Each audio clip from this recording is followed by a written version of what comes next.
Imagine coming home from like a totally normal afternoon, picking up your 5-year-old from karate.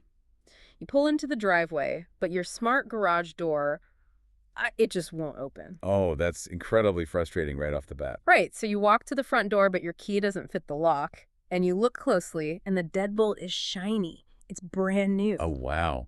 So you're literally locked out of your own life. Exactly. And when your husband finally opens the door, he doesn't let you inside. Instead, he points to these 3 incredibly heavy suitcases sitting on the porch and tells you he's gifting you a vacation. A And I vacation. do? It's the kind of scenario that, it instantly spikes your blood pressure because it takes the ultimate safe space, your home, and turns it into a weapon. It really does. And today, we're taking a deep dive into Freida McFadden's 2026 psychological thriller, The Divorce. Which is such a wild ride. Yeah. Oh, absolutely. We have a stack of excerpts and chapters from this incredibly dark source material. And our mission today is to unpack how a seemingly standard, albeit messy, suburban split violently twists into a dark tale of stolen identities, kidnapping, and mastermind manipulation. Yeah, because we're going to explore exactly how the legal system and, our own assumptions about suburban perfection can be entirely manipulated to hide the truth. Exactly. We meet Naomi, who is a stay-at-home mom, completely devoted to her 5-year-old son, Teddy. Her husband is Jeremy, a wealthy, hardworking hedge fund manager. And from the outside, it's the picture window suburban dream, right? Right, until it shatters. Yeah. And the brilliance of the setup is that it starts with a dynamic that feels intensely relatable. Totally. Just when you think you understand the classic scorned wife narrative, the source material just completely pulls the rug out. It flips the protagonist into a villain and the cheating husband into this bizarre kind of hero. It's a massive inversion of tropes. It really is. Okay, let's unpack this. Before we even get to the dark crimes, we have to look at how masterfully the initial deception is staged to disorient Naomi and you, the reader. It is a masterclass in disorientation. It is. So, she arrives home to find the lock changed, and Jeremy springs this surprise belated anniversary gift, a massive home renovation. It sounds nice on paper, but But he has already packed for her those 3 incredibly heavy suitcases. And he tells her she needs to move into his deceased mother's dusty, empty apartment down the road. and just her, right? He and the son, Teddy, stay behind. Yeah. And she very quickly realizes there is no renovation. Instead, Jeremy serves her divorce papers, but not at home. He has a process server hand them to her at Teddy's school. Oh, in front of all the other parents. That is brutal. Brutal. And he quickly cuts off her access to their joint bank accounts. Then Naomi discovers Jeremy's true motive, which is his 20-something beautiful new girlfriend, Veronica. It is swift, it is brutal, and it leaves Naomi entirely without resources. Right. And I have to say, reading this, it felt like getting fired from a job but being told it's a mandatory unpaid vacation. That's a great way to put it. But I want to ask you, why does Jeremy go through this bizarre, elaborate theater of a fake renovation instead of just asking for a divorce outright? Well, it establishes Jeremy as an incredibly cunning strategist right out of the gate. He isn't just leaving his wife. He is carefully maneuvering her out of the primary residence. Wait, so it's a legal move? Exactly. By getting her to voluntarily sleep somewhere else, he establishes the status quo for a custody battle. In family court, the parent who remains in the family home with a child has a massive advantage. Oh, wow. Yeah.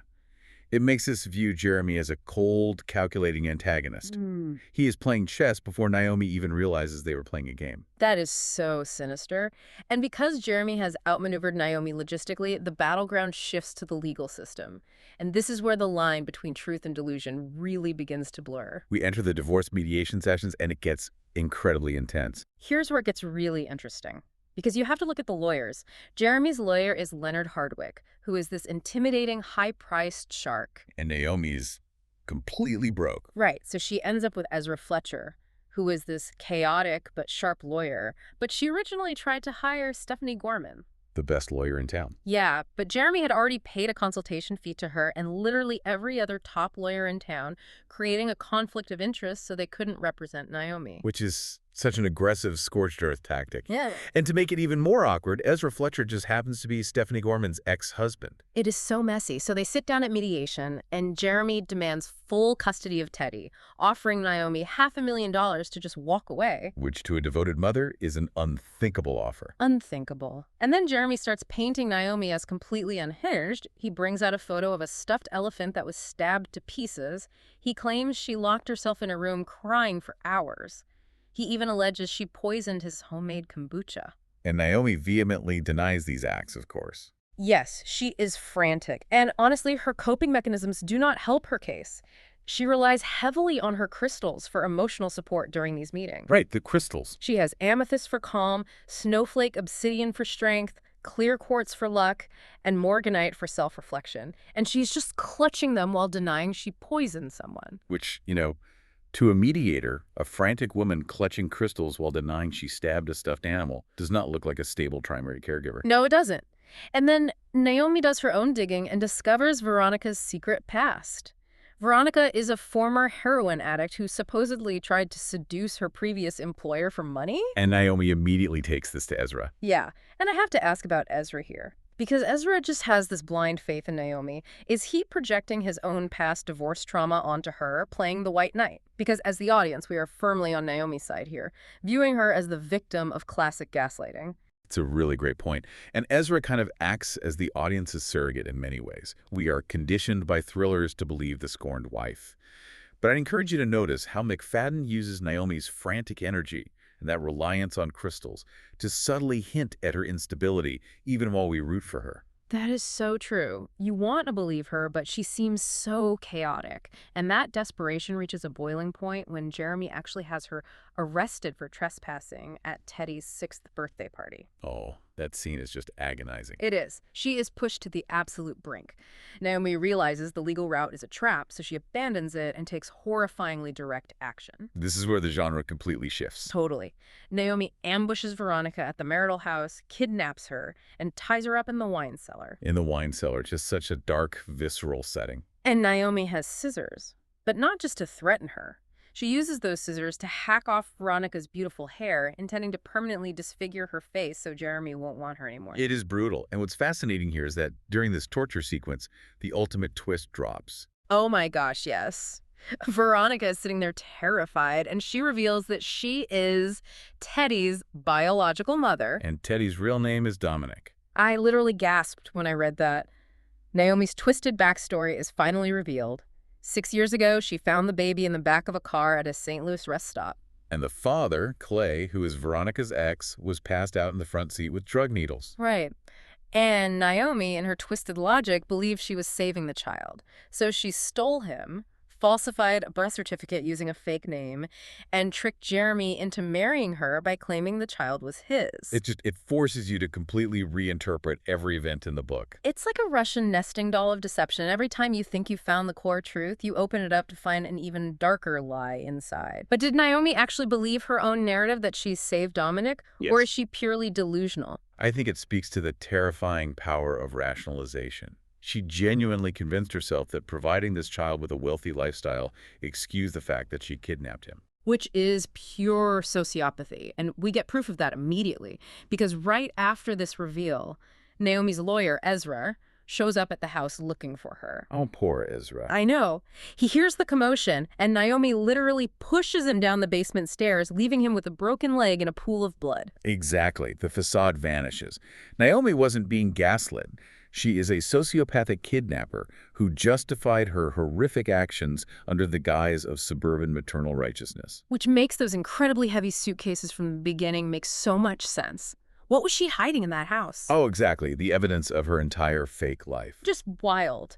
But just as we process Naomi's horrifying crimes, the source material shifts to part 4, giving us Jeremy's perspective. And if Naomi's lie was big, Jeremy's orchestration is just staggering. It is. Jeremy reveals he has known the truth about Teddy for 5 years. 5 years. Clay, the biological father, had tracked him down and demanded his son back, and Jeremy realized he was married to a baby-stealing psychopath. But he couldn't just leave, right? Well, that's my question. Why would he stay? I mean, going to work every day and leaving a toddler alone with a sociopath, that feels reckless. It's a valid critique. Yeah.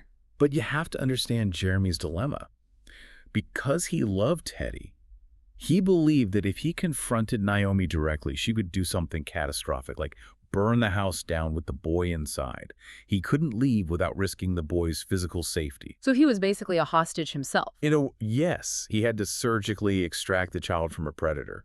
And so Jeremy is the one who orchestrated the gaslighting. He actually did all those things Naomi sounded crazy complaining about. Right, the legal judo. He intentionally gave Naomi the wrong times for pickups, he secretly paid off the nanny, and he sabotaged her to build an ironclad custody case. And he actually sought out Veronica. Yes.